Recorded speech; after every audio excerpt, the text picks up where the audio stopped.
Today's lesson is Ruth Bader Ginsburg, from 1 in 9 to 1 in a million.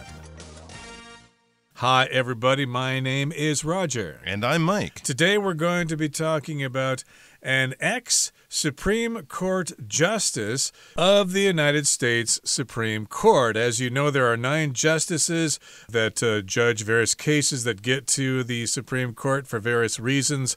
But we're talking about one judge who passed away a couple of years ago, and she's Ruth Bader Ginsburg, and she kind of accomplished some things that not a lot of other justices have. Absolutely. Very famous judge. I think they made a movie of the early years of her life, and a real groundbreaker in terms of the American legal profession by being a woman who did many things that had never been done by a person of her gender before.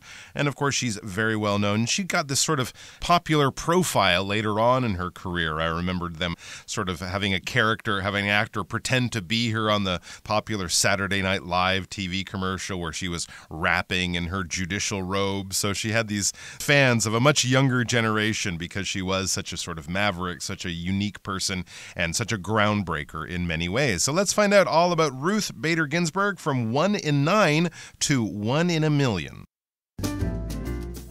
Ruth Bader Ginsburg, from 1 in 9 to 1 in a million. As a student at Harvard Law School in the mid-1950s, Ruth Bader Ginsburg was one of just 9 women in her class. The school had only begun accepting women a few years earlier, and female students continued to face considerable discrimination. For example, they were often mocked by male classmates in class discussions, and were even prohibited from using a campus library. But Ginsburg didn't let those hurdles stop her. After 2 years at Harvard, she completed her law degree at Columbia, where she graduated first in her class in 1959. 大家好，第一部分介绍名词 discrimination， 它的意思是歧视或是区别对待。例如 Unfortunately, racial discrimination still exists in society. 不幸的是，社会上仍然存在着种族歧视。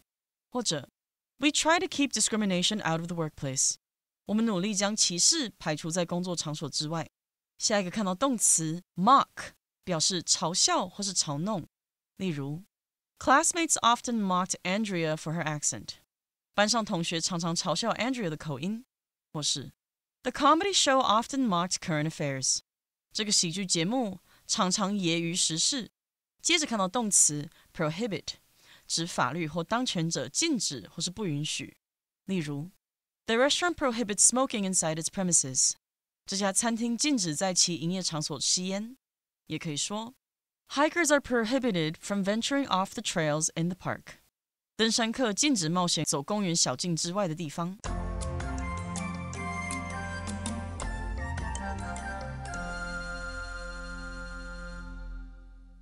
Okay, let's take a look at this title here. Now, 1 in 9 doesn't really mean anything. We're just talking about one justice of the 9 justices on the American Supreme Court there. But we do have a term here called 1 in a million. That just refers to somebody or something that is very special, very unique. So you can run across a million different kinds of people, and then when you run into one who's really special, we say, hey, you're really special. You are 1 in a million. And because of what Ruth Bader Ginsburg did, she has become 1 in a million. Everybody knows who she is, and she's opened the door for lots of people like her. So let's get to it. Here in the first paragraph it says, as a student at Harvard Law School in the mid-1950s, Ruth Bader Ginsburg was one of just 9 women in her class. Okay, so if you want to be a lawyer in the United States, it's a good idea to go to the Harvard Law School. And that's where Ruth Bader Ginsburg went. She was a student at Harvard Law School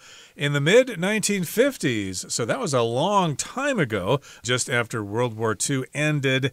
And Ruth Bader Ginsburg was one of just 9 women in her class. Back then, women just didn't go to law school, okay? They did other things. They probably were housewives and mothers. And then if they entered any kind of profession, they were probably teachers or worked in social sciences and things like that. You didn't really see them too often in science careers or in law especially. Exactly right. Yes, it says the school had only begun accepting women a few years earlier. So Ruth Bader Ginsburg there with her 9 female classmates was one of an early wave of females that were allowed at that time to study at Harvard. And it says, and female students continued to face considerable discrimination. Even when they change the rules, people's attitudes don't always change that quickly. So there was still a lot of discrimination. People kind of saying, hey, why are you studying law? Why don't you, bake a cake or have some kids or get married and stay home? That kind of thing. When you treat people badly just because of who they are, where they come from, or what they look like, that is discrimination. Racism is a form of discrimination, as is sexism. Treating people as a whole group differently and probably not as well as others just because of who they are or where they come from. Here's an example. It says, for example, they were often mocked by male classmates in class discussions and were even prohibited from using a campus library. So typical sexism was going on there. When they would speak in class, the male classmates, and of course there were many more young men, boys, men there, they would mock them. They would make fun of them. When you tease someone, when you laugh at them, when you make fun of them, when you try to make them an object of ridicule and sort of disrespect them in that way, that's mocking them. She might use a legal term, a Latin, ooh, that's a big word for a little lady. That kind of sexist attitude would happen quite frequently. During class discussions, they wouldn't take her seriously, along with the other female students, because you're a girl. What do you know about the law? Those types of attitudes. And they were even prohibited. They were banned. They were refused entry into certain campus libraries, which seems like it would go against the rules, but to prohibit someone is to ban them, to say, no, you can't do this.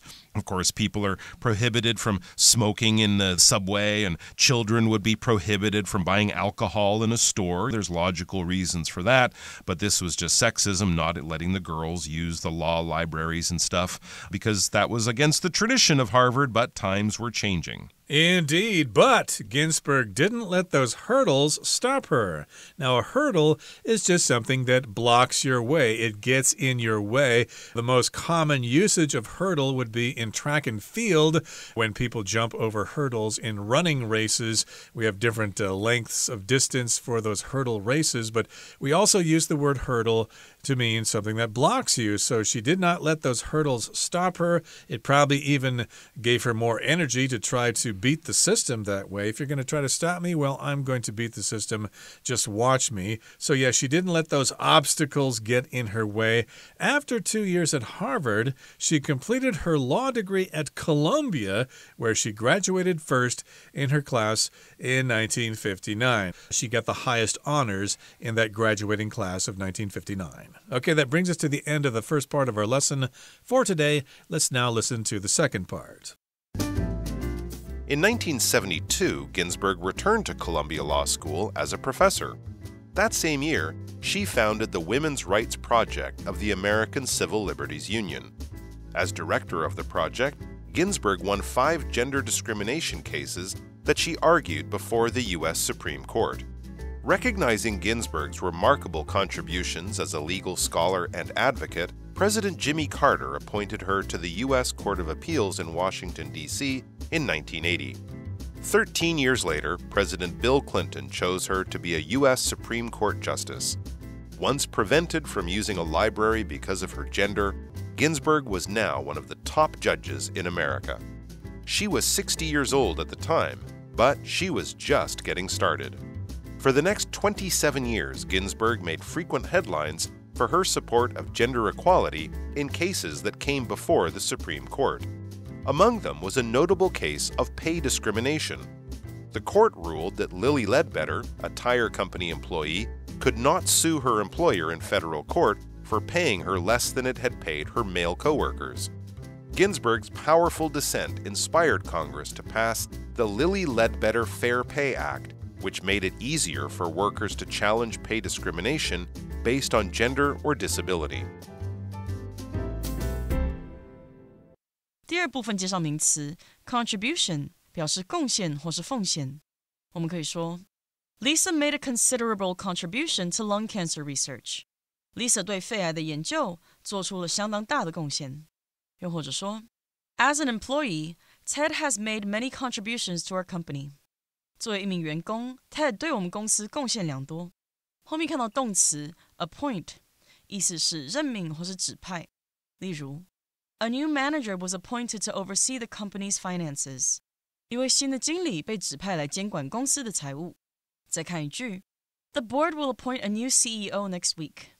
董事会将于下周任命新的执行长。继续看到动词 sue， 它表示控告或是对点点点提起诉讼。可以说 Alan decided to sue the restaurant after he got food poisoning. 食物中毒后 Alan 决定对那家餐厅提告。也可以说 Rita sued the man who hit her with his car on the sidewalk. Rita 提告那名在人行道上开车撞到她的人。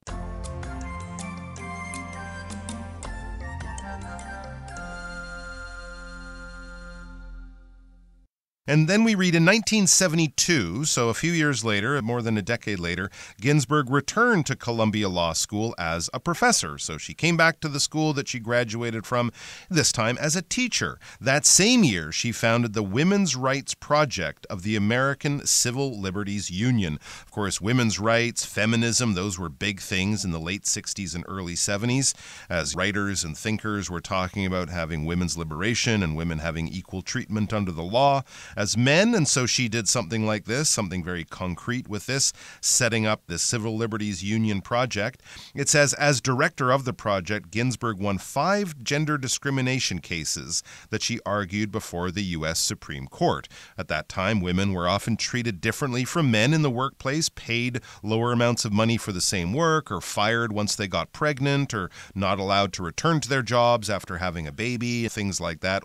Old ways of thinking and old ways of treating women. And so she would take these cases to court and fight all the way to the very top. The U.S. Supreme Court is the top court in the land, and she won 5 of these cases. It's kind of establishing in the law that women should be treated the same as men. It says, recognizing Ginsburg's remarkable contributions as a legal scholar and advocate, President Jimmy Carter appointed her to the U.S. Court of Appeals in Washington, D.C. in 1980. So this is when she moved from sort of being a lawyer to being a judge, and it was because of her great legal knowledge, her great legal work, and being a scholar of the law. Her contributions to the law, when you contribute to something, you put in your time and effort to help in some larger activity that's going on.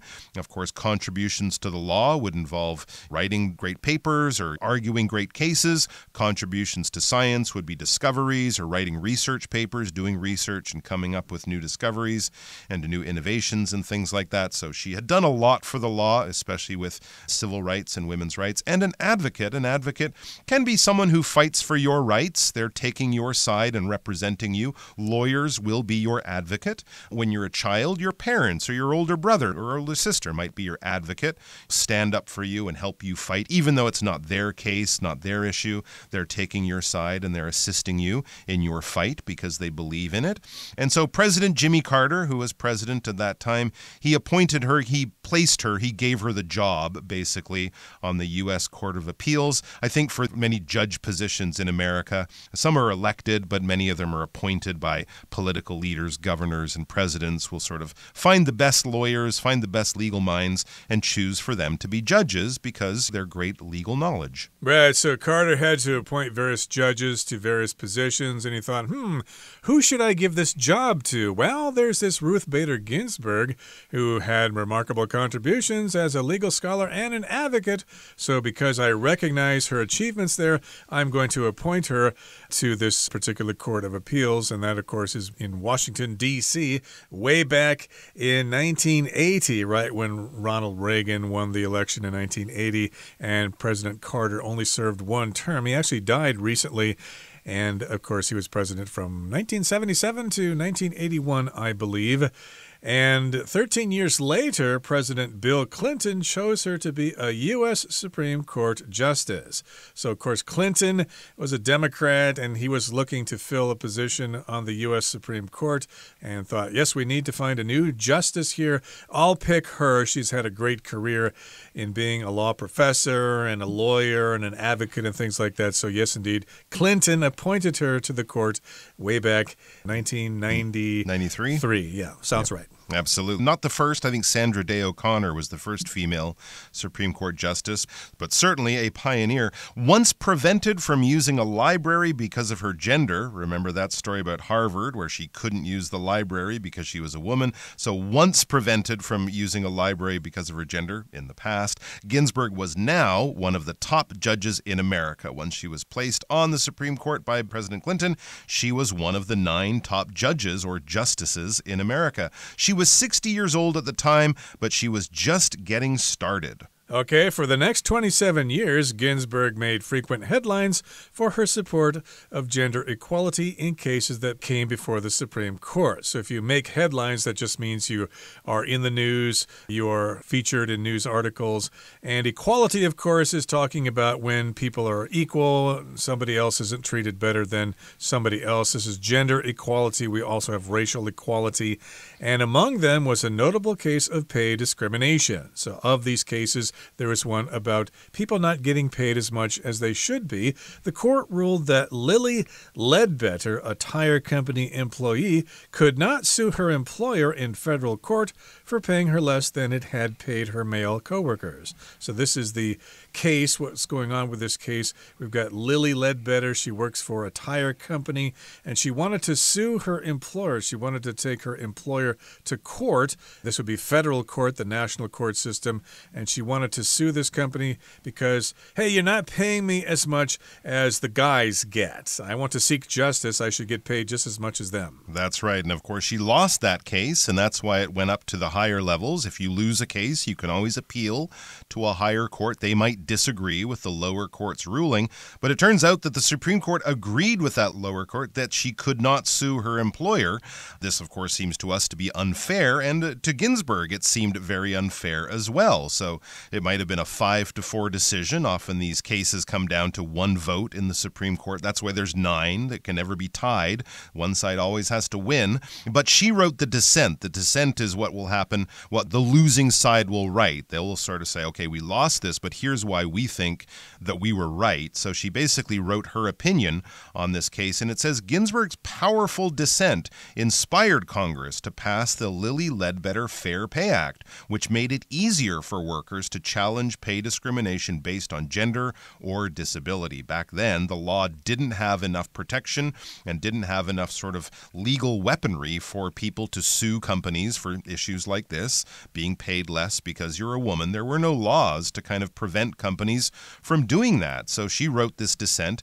And as I said, dissent is basically a public disagreement or a statement of opinion that goes against the predominant one. So if a lot of people think, yeah, this is a great idea, but you think it's a bad idea for a very real reason, you say, well, I dissent in this. Here's my opinion. Here's why I think it's wrong, why I think this is a bad decision or a bad choice to make. So her powerful dissent, the way she explained why this is wrong and how unfair this will be, not only for Lilly Ledbetter, for many girls and women in the future, was so powerful that not necessarily the court case, but the law later, politicians later kind of agreed with her.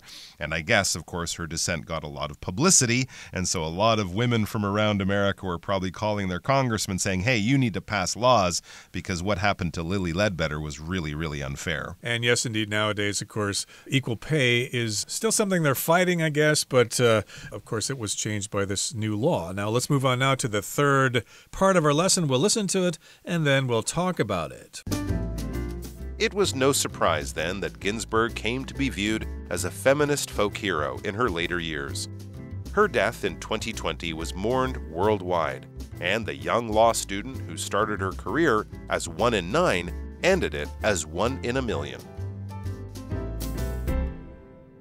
第3部分看到 mourn 这个单字，它是动词，指的是哀悼或是因失去点点点而感到哀伤。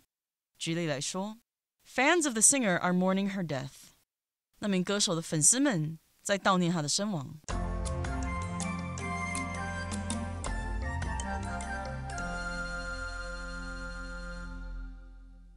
Okay, here's the third part of our lesson for today.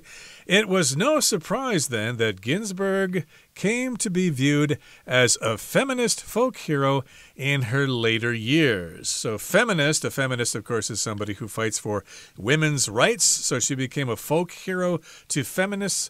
not just in the U.S., but all over the world because of what she was doing. So she became kind of a folk hero, a hero among the common people. And her death in 2020 was mourned worldwide. And the young law student who started her career as 1 in 9 ended it as 1 in a million. Okay, so remember, she died in 2020. Yes, her death was mourned, which means people, were sad about her passing. And this happened all over the world. That's what worldwide means. Like the pandemic was worldwide. It was all over the place. Yes, indeed, as we said, she was 1 of 9 justices, but she ended as 1 in a million. We will never forget her. Okay, that brings us to the end of our explanation for today. Let's listen to our Chinese teacher.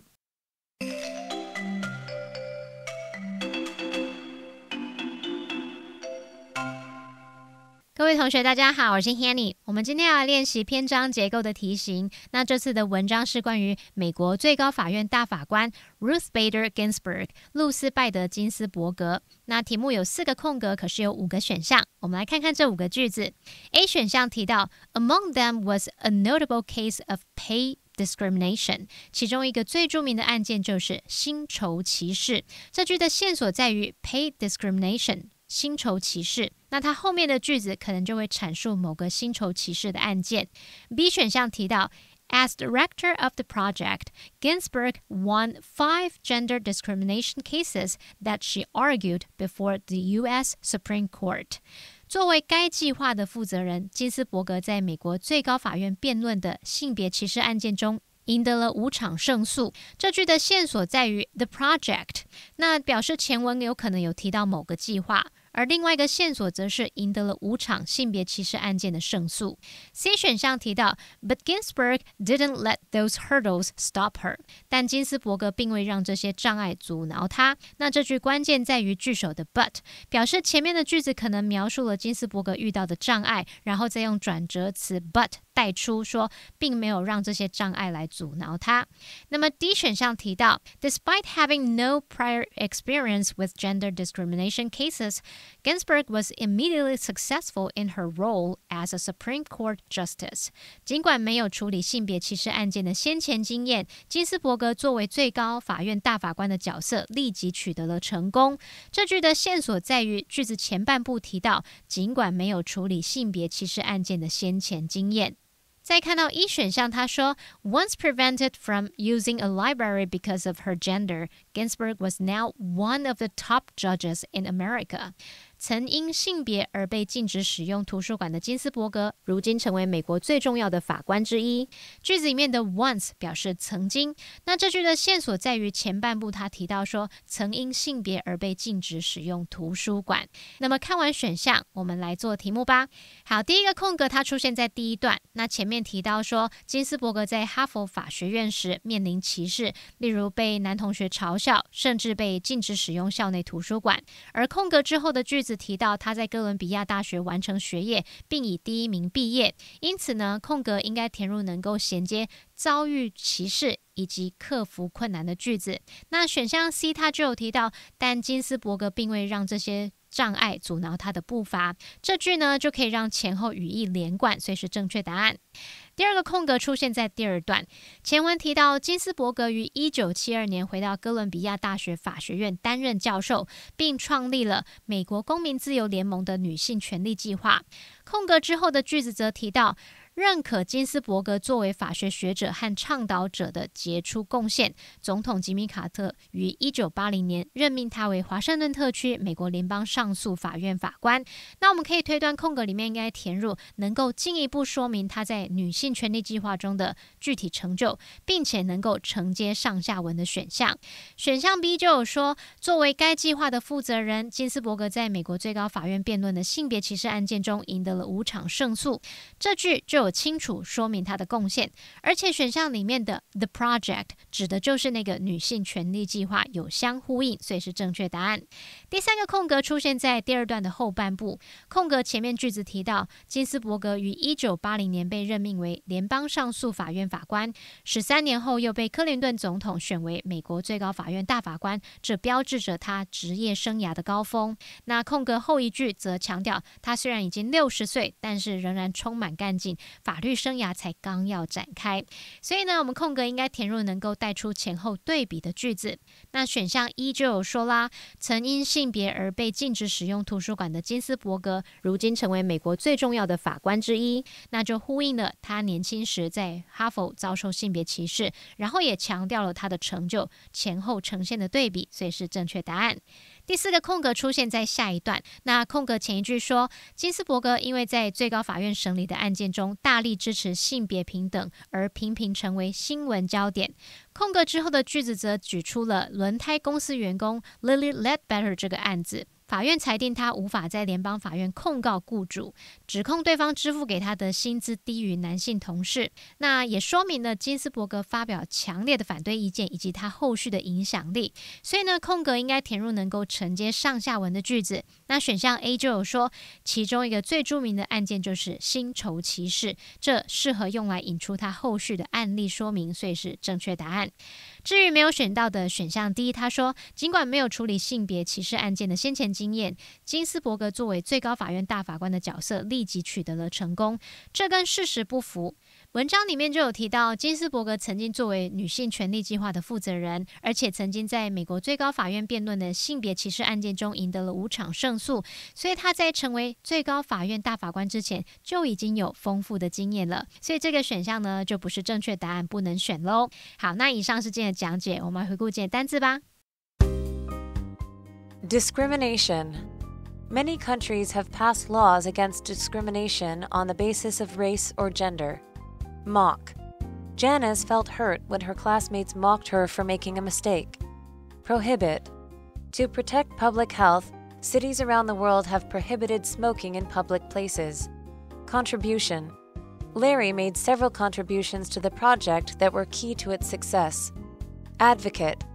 As an environmental advocate, Kelly actively promotes the use of wind energy. Appoint. Zeke was appointed to the role of team leader because of his experience and skills. Equality. True democracy is based on the principle of equality for all citizens. Sue. The musician sued the producers of the television show for using his song without permission.